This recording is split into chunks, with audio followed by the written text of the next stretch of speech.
இப்போ வந்து பார்த்தீங்கன்னு சொன்னால் வெங்காயம் உள்ளி எல்லாம் வடிவாக பொரியட்டும். பார்த்தீங்களா இன்னும் வடிவாக இருக்குன்னு பாருங்க. சாப்பாட்டுலேயும் ஒரு அழகு இருக்குது பார்த்தீங்களா.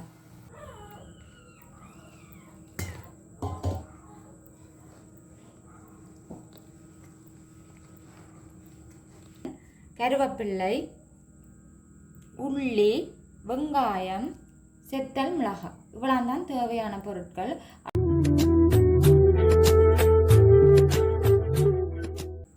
அனைத்து அன்பு உள்ளங்களுக்கும் வணக்கம். நான் உங்களுக்கு அமலேஷ்.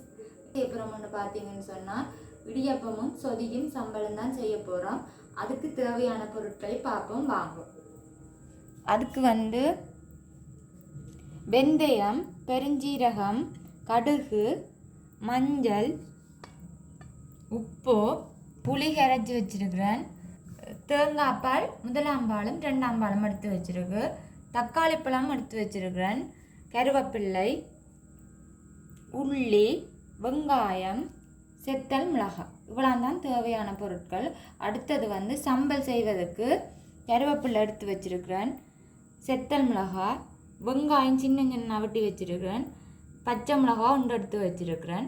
தேங்காய் பூ இவ்வளோ தான் தேவையான பொருட்கள் சம்பல் செய்வதற்கு. அடுத்ததாக வந்து நான் வந்து இடியப்பம் அவிக்கிறதுக்கு வந்து கோதுமை அதாவது அவிச்ச கோதுமை வந்து 2 சுண்டும், அரிசி மாவு வந்து 1 சுண்டும் எடுத்து வச்சிருக்கிறேன். இவ்வளோ தான் எங்களுக்கு செய்வதற்கான தேவையான பொருட்கள். வாங்க எப்படி செய்கிறான்னு பார்ப்போம். தண்ணி வந்து ஆகலும் சூடாக இருந்தாலும் மா வந்து அவிஞ்சு போயிடும். அதால் இடியப்பம் புளிய கஷ்டமாக இருக்கும். இளஞ்சுடு தண்ணியில் தான் குழைக்கிறது. இல்லாட்டி சில பேர் வந்து பச்சை தண்ணியும் சுடு தண்ணியும் சேர்த்து குழைப்பினோம். நாங்கள் எங்களுக்கு ஏற்ற மாதிரி இளம் சுடு தண்ணி எடுத்து வச்சுருக்கோம். சுடு தண்ணியை விடுவோம். சுடு தண்ணியை விட்டாச்சு. இனி இதை வடிவாக வந்து குழைக்கணும்.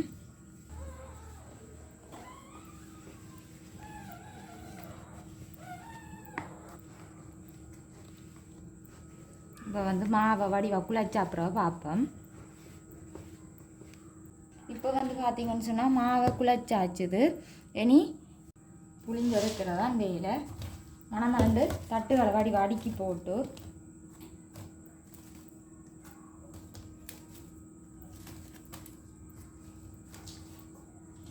இதான் எங்களோட உரல். இப்போ வந்து போட போகிறோம். பாருங்கள், நீங்கள் கையாலையும் போடலாம். இல்லாடி இப்படி அகப்ப காம்பால் எடுத்து போடுவீங்கன்னாலும் பிரச்சனை இல்லை. இதண்டா உங்களுக்கு ஈஸியாக இருக்கும். ஏன்னு சொன்னால் கையில் அலைஞ்சு இப்படி ஒட்டும். அகப்ப காம்பண்டா உங்களுக்கு சுவம் கையிலேயும் ஒட்டாது, மற்றது உடல்லையும் வந்து ஒட்டாதுமா. ஈஸியாக புளிஞ்சு கொள்ளலாம்.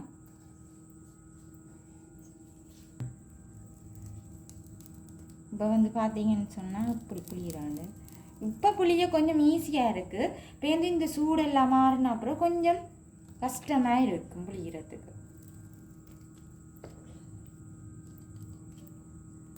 இப்படியே எல்லாத்தையும் புளிஞ்செடுக்க போகிறோம்.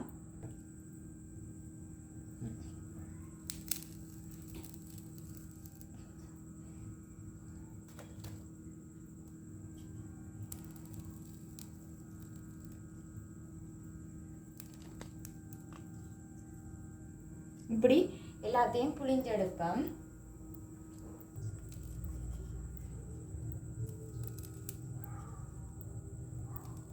பாருங்க இப்படி அழகாக வருதுங்க. இப்படி புளிஞ்செடுப்போம். இல்லாடி பேருந்து கஷ்டமாக போயிடும். கொஞ்சம் புல போது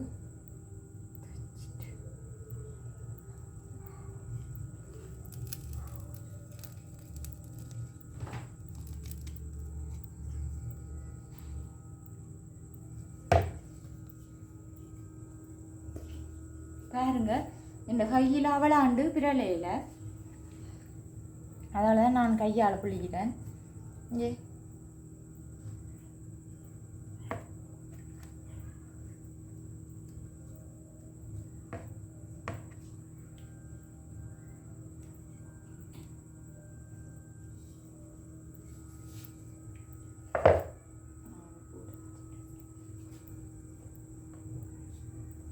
இப்போ வந்து பார்த்தீங்கன்னு சொன்னால் இடியப்பம் எல்லாம் புளிஞ்சிட்டோம்.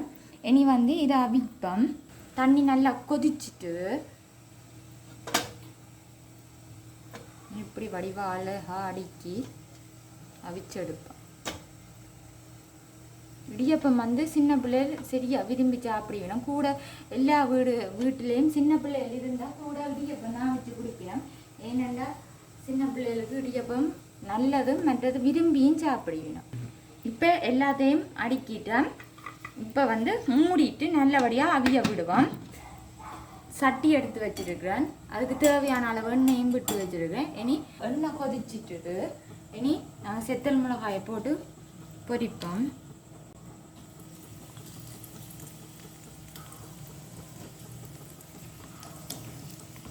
ஆகலும் பொரிய விடக்கூட ஒரு கணக்கான இது வந்தோடனே டக்குன்னு இறக்கிடணும். ஏன்னா எரிஞ்சிடும் டக்குன்னு. இதே போட்டு நல்லபடியாக பொரிச்சிட்டு பார்த்தீங்கன்னா கலர் மாறி கொண்டு வருது. இறக்குவோம்.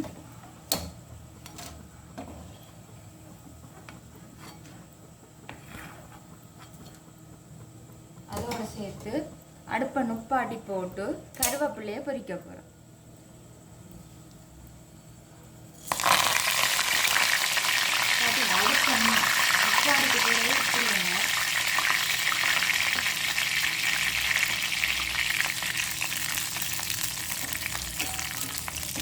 இப்போ வந்து பார்த்தீங்கன்னா அடுப்பு நுப்பாட்டினா அந்த எண்ணெய் இந்த ஹீட்லேயே வடிவாக பொரிஞ்சிட்டு கருவேப்பிலை நீராக்குவோம். கருவேப்பிலையும் ஆகலும் பொரிய விடக்கூடாது. பாருங்க கண்ணாடி மாதிரி வந்துட்டுது. பச்சை கலராக இருந்தால் இப்போ கண்ணாடி கலர் அப்படி வந்துட்டுது. ஏன் நான் கருவேப்பிலை நிறைய பொரிக்கிறேன்னு நல்ல டேஸ்ட்டாக இருக்கும். கருவேப்பிலையும் போட்டு இடி சம்பல் தானே நல்ல சூப்பராக இருக்கும். கருவேப்பிலையும் அந்த வாசமும் நல்லா இருக்கும். வாங்க இனி இடிப்பா பொரிச்ச செத்தல் மிளகாயை போட போகிறேன். பாருங்க கிளங்கன்னு சத்தம் இருக்குது பார்த்தீங்களா? போடங்க கிளங்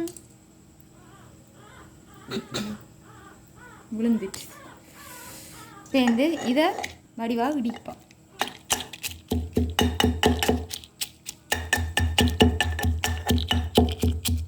மெல்லமாக தான் இடிக்கும். ஏன்னா கறந்தங்கும் போயிடுவோம். தேடி பிடிக்கலாது. அதுக்காண்டி மெல்லமாக இடிச்சிட்டு சட சட சட வந்து இடிச்சுட்டா டக்குன வேலை முடிஞ்சிடும்.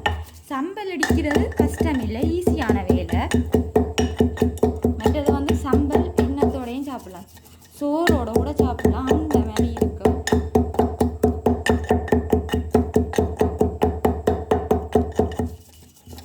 இதுக்கு வந்து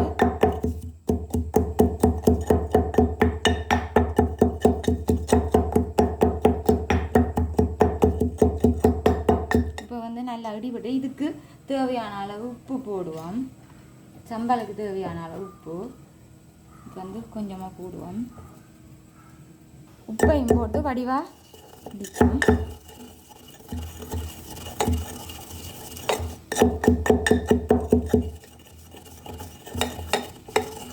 இப்போ கருவேப்பிலையும் போட போகிறோம். பார்த்தீங்களா?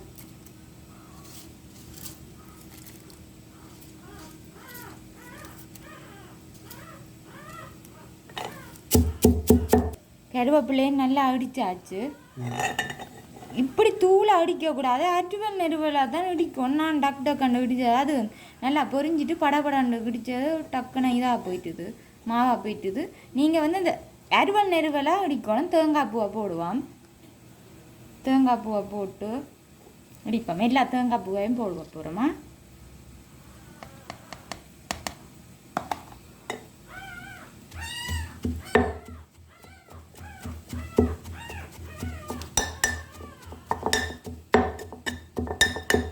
இடி சம்பல்லையே இடி சம்பல் நல்லா இருக்கும். உரலில் இடித்த சம்பல்ண்டா நல்லா இருக்கும். பாருங்க பச்சை கலர், சிவப்பு கலர், வெள்ளை கலர். ஏன்னா கருவேப்பிலை போட்டதால தான் பச்சை கலராக தெரியுது. கருவேப்பிலை அப்படி இடிக்கக்கூடாது, அருவல் நெருவலாக இடிக்க வேணும். டக்குன்னு விடாது. நல்லா பொரிஞ்சதால் இதாக போச்சுது. பாருங்க எங்களோட சம்பல் இடிச்சாச்சுது. இனி இதை ஒரு பாத்திரத்துக்கு எடுத்து வைப்போம். இங்கே பார்த்தீங்களா இவ்வளோ அழகான சம்பளண்டு. அதுக்கேற்ற டேஸ்ட்டும் இருக்கு, நீங்களும் செய்து பாருங்க. சரியா? செம்மையாக இருக்கும், செய்து பாருங்க. அதுக்கு முடியப்போதோடு சாப்பிட இன்னும் டேஸ்ட்டாக இருக்கும். இதுக்கு வந்து நான் என்ன செய்ய போகிறேன்னு சொன்னால், வெட்டி வச்சுருக்கிற பச்சை மிளகா, மற்றது வட்டி வச்சிருக்க சின்ன சின்ன வட்டி வச்சிருக்க வெங்காயம், மற்றது வந்து சொட்டு புளி,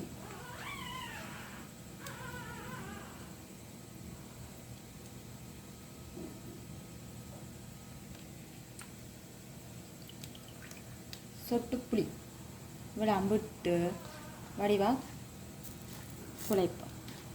இது பச்சை மிளகாய் ஏன் போட்டு நான் பச்சையா வெங்காயம் வேணும்னா அதுவும் ஒரு நல்லா இருக்கும். நீங்களும் செய்து பாருங்க. எங்களுடைய இடித்த சம்பல், உடலில் இடித்த சம்பல் ரெடி ஆகிட்டுது. இனி அடுத்ததாக சொதி செய்வோம் வாங்க. இப்போ வந்து இடியப்பம் அமைஞ்சிட்டான்னு பார்ப்போம்.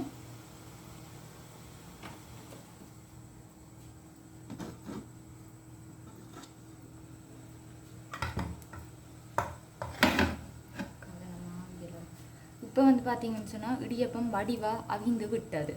பார்த்தீங்களா? இன்னும் வடிவாக இருக்குன்னு பாருங்க. சாப்பாட்டுலேயும் ஒரு அழகு இருக்குது பார்த்தீங்களா? சரியா, இதை வந்து இப்போ வந்து நல்ல வடியாக அவிஞ்சிட்டுது. நாங்கள் இறக்குவோம் ஒண்டா மணமண்டு இறக்கிட்டு அடுத்ததை வைப்போமா. கொஞ்சம் ஆவி சுட்டு விட்டுரும், கவனமாக பார்த்து இறக்க வேணும். ஏண்டா பேந்து கை காலையெல்லாம் சுட்டு விட்டுரும். சரியா, இறக்கியாச்சு. இனி அடுத்ததை புளிஞ்சிட்டு அடிக்கினா சரி வாங்க. இப்போ வந்து அடுத்தது அவிய விட்டாச்சு. இனி இது இவ்வளோதையும் மணமணண்டு கலட்டுவோம். சரியா? பாருங்க இப்படி அழகா இருக்குதுண்டு. மணமணண்டு இங்கே இதுதான் பஞ்சு போல இடியப்பம்னு சொல்லிக்கணும். அதுதான் இது. சரியா? இங்கே பாருங்க, இங்கே பஞ்சு போல இடியப்பம். மணமணண்டு கலட்டுவோம்.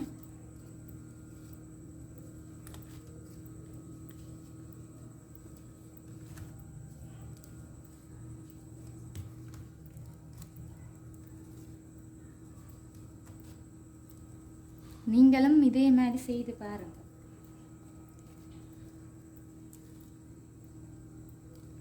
சரி, எல்லாம் அழகா எடுத்தாச்சு. சொதி வைக்க போகிறோம். சொதிக்கு இப்போ வந்து மண் சட்டி எடுத்து வச்சுக்கிறேன். சட்டி ஹீட் ஆகட்டும். சட்டி வந்து நல்லா ஹீட் ஆகிட்டு இப்போ வந்து எண்ணெயை விடுவோம். இப்போ வந்து பார்த்தீங்கன்னு சொன்னால் சட்டி எண்ணெய் வடிவாக கொதிச்சிட்டுது. இனி இதுக்கு வந்து கடுகு, பெருஞ்சீரகம், வெந்தயம் போட போகிறோம். அதுக்கு பிறகு வந்து பார்த்தீங்கன்னு சொன்னால் உள்ளி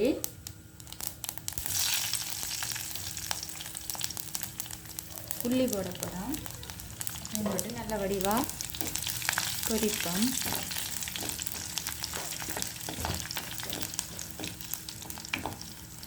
இதோட சேர்த்து வெங்காயம் போட போகிறோம். வெங்காயம், கருவேப்பிள்ளை, செத்தல் மிளகாய் எல்லாத்தையும் போட்டு வடிவா தாளிப்பம்.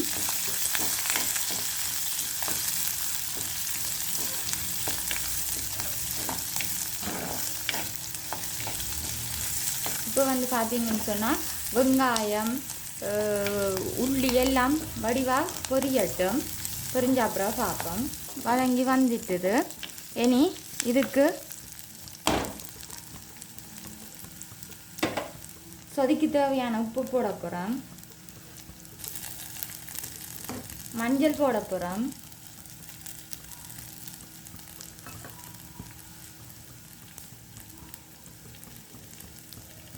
அதோடு சேர்த்து தக்காளி பழமும் போட போகிறோம். தக்காளி பழத்தையும் நல்லபடியாக வதக்குவோம். இதோடு சேர்த்து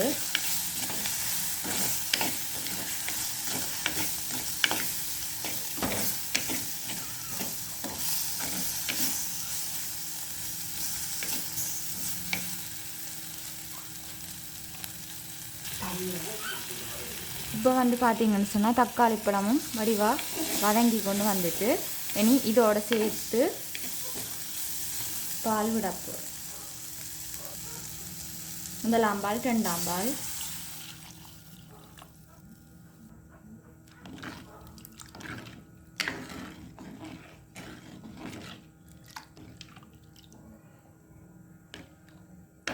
இப்போ வந்து எல்லா பாலையும் நாங்கள் விடுவோம்.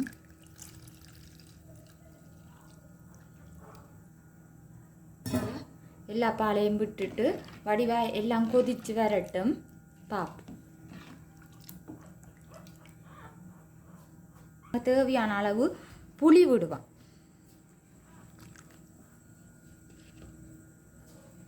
புளி தேவையான அளவு புளி விட்டாச்சு. இனி புளியையும் கலந்து விடுவோம்.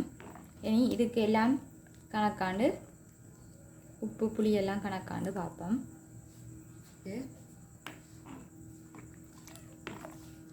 இப்போ வந்து உங்களுக்கு சொதிக்கேற்ற தக்காளி பழ இடியப்பத்துக்கு ஏற்ற தக்காளி பழ சொதி ரெடி ஆயிட்டுது.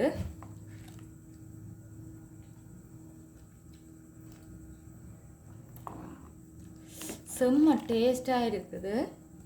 நீங்களும் இதே மாதிரி சொதி செய்து சாப்பிடுங்க. சொதி வடிவாக கொதிச்சிட்டுது.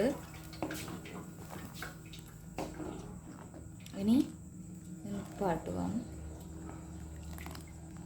இன்னும் கொதிக்க விட்டால் பால் வந்து நல்லா திரைஞ்சு போயிடும்.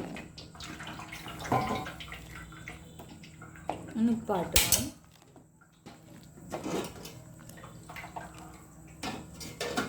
இப்போ வந்து பார்த்தீங்கன்னு சொன்னால் இடியப்பம் அவிச்சாச்சு. இடியப்பத்தை பார்த்தீங்கன்னா எவ்வளோ மென்மையாக இருக்குன்னு பாருங்க. எப்படி மென்மையாக இருக்குன்னு பாருங்க. இப்போ வந்து இடியப்பத்தை போடுவோம். பார்த்தீங்களா இடியப்பம் இப்படி அழகாக இருக்குன்னு. இதுக்கு வந்து சொதி விடுவோம்.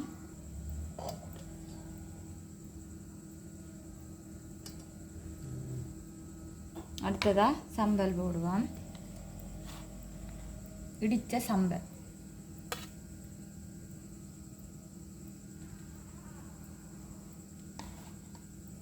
இதே போல் நீங்களும் செய்து சாப்பிடுங்க. இந்த வீடியோ பிடிச்சிருந்தா லைக் பண்ணுங்கள், கமெண்ட் பண்ணுங்கள், ஷேர் பண்ணுங்கள். மறக்காமல் எங்களோட சேனலை சப்ஸ்கிரைப் பண்ணுங்கள். மீண்டும் ஒரு காணொலியில் சந்திக்கும் வரை நான் உங்கள் கமலேஷ். நன்றி.